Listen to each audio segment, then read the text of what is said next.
Hi everyone, it's Monica and welcome back to Taylor-Made Cards for You. Well, today I want to share with you a stamp set that I got from Life's Craft, and it's called Warming Household Decoration Stamps. Now, when I first saw this stamp, what really attracted me to the set was this cute little chair that had like a scene, and I thought it would be perfect to work with my small paper dolls. If you've followed my channel for a while, you know that I love playing with Tim Holtz's paper dolls, and I'm always looking for coordinating dies or stamps or images to go along with them. So when I saw this little chair, I thought it would be perfect for any of the sitting characters. So that's what we're going to create today. We're going to create a scene using this chair along with some of Tim Holtz's paper dolls to create a fun household scene. So the first thing I wanted to do is I wanted to go ahead and stamp the image. Now, the way that I wanted to make sure it was lined up, because the chair is a little bit offset, is I focused on the vertical lines on the window, because I figured if I could go ahead and line that up straight, then I would know I'd have a straight image. And then for my Misty, as you can see, I'm not using my magnets. I am using the grid sheets that are sticky. So that way when I stamp it, my paper won't move. And I'm really loving these grid sheets. I wasn't really sure how I would feel about them, because sometimes I do stamp over the edge. And as you can see, my grid sheets are a little bit dirty. But again, I am a grungy crafter, so it really didn't bother me too much after all.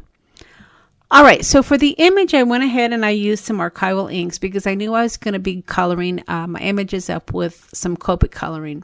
So the color that I'm using is Black Soot, and I went ahead and I stamped it a couple of times just to make sure I had a nice crisp image. And then once I had my image stamped exactly the way that I want it, I went ahead and I started pulling out some of my Copic colors. Now for my coloring, I am going to go ahead and speed up my my camera speed, so that way we won't be here for 25 minutes for my coloring. But I'm going to go ahead and walk you through what I'm doing here.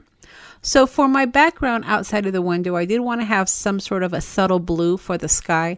So I just took my Distress Oxides, and the color that I'm using is Faded Jeans.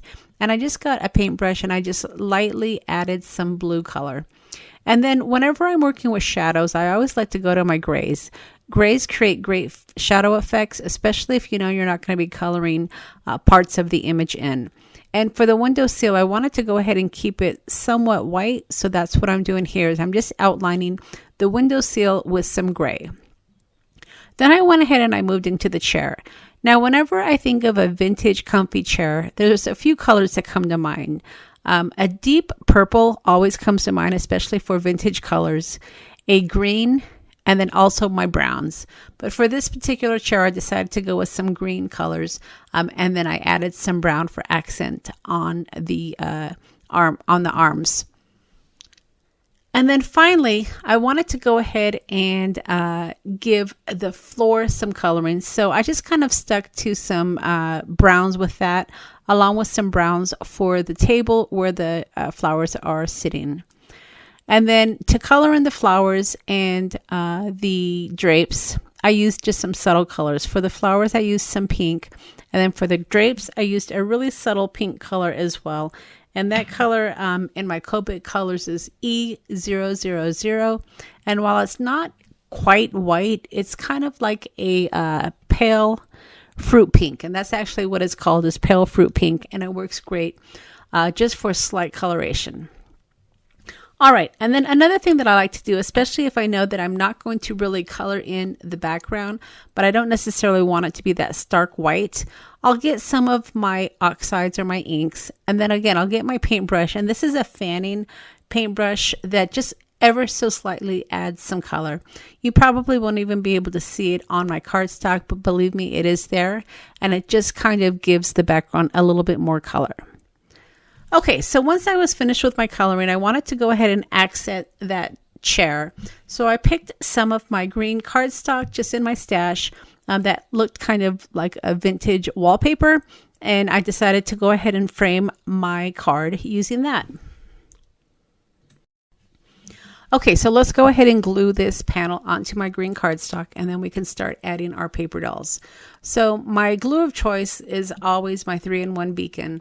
And again, I like this because it is a wet adhesive and it is forgiving. So when you are placing your cardstock onto your matted card paper, you have some room to make sure it's straight. I never get it straight the first time, so I can really appreciate having some movement time when I am trying to mat some of my layers. All right, so once I was happy with my layering, then I went ahead and I pulled out my paper dolls. And I had already dug through my stash to find a couple of paper dolls that I thought would work well. I wanted to make sure that they were small enough to make sure the proportion did look good when I had the gentleman sitting on the chair and then the little girl a little bit to the foreground so she could be a little bit bigger. So I'm going to go ahead and add some color to my paper dolls. And when I do add color to the paper dolls, it's always very subtle. I had the little blending tool on my desk, and it had some of my walnut stain, which typically is a go-to color for me. And I just ever so slightly added some brown color to his suit, and then I added him to the chair. And as you can see, he fits perfectly. I just love this little scene. I just think it is just so adorable. And then for the little girl, again, I am just going to go ahead and outline her with my walnut stain, but then I want to give her a little color. So for her, I decided to go ahead and add some pink. And again, I just kind of dug into some of my Copic colors to add color to her dress. So the first pink that I chose was a little bit dark. So I went ahead and I just was able to add some of that pale fruit pink to lighten it up a bit. And I'll show you here in just a minute what I mean. So when I'm working with my paper dolls, again, I always want to make sure that I have perspective. So if I have a paper doll that I want to use with a smaller paper doll, it's always a good idea to bring it closer to the foreground because, of course, your image is going to look a little bit bigger when it's towards the front. So that's what I did here. All right, so here you can see that I'm using that E000 out of my Copic colors, and this is the pale fruit pink, just to lighten up the dress a little bit. I wanted her to have some color, but I didn't want it to be a bright pink. After all, she is a little girl, so I wanted to have some subtleness to it. So once again, as I finish up my coloring, I'm just kind of looking at some of the details. I wanted to add some pink socks to match her dress. And then I ended up not coloring the bow. I'm not sure why I didn't do that, but I left the bow white. And for the most part, my scene is done. I'm pretty happy with it. So now I wanted to go ahead and add a sentiment. And I didn't necessarily want to do Home Sweet Home or anything like that. So I dug into some of my chit chat words from Tim Holtz. And I ended up going with just 2 simple words, sprinkle love. Because that's what we do at our house, right? We sprinkle love all over with our family and, of course, our friends as well. So I thought it was a nice, subtle sentiment. And then I added them to my card using my 3-in-1 beacon once again.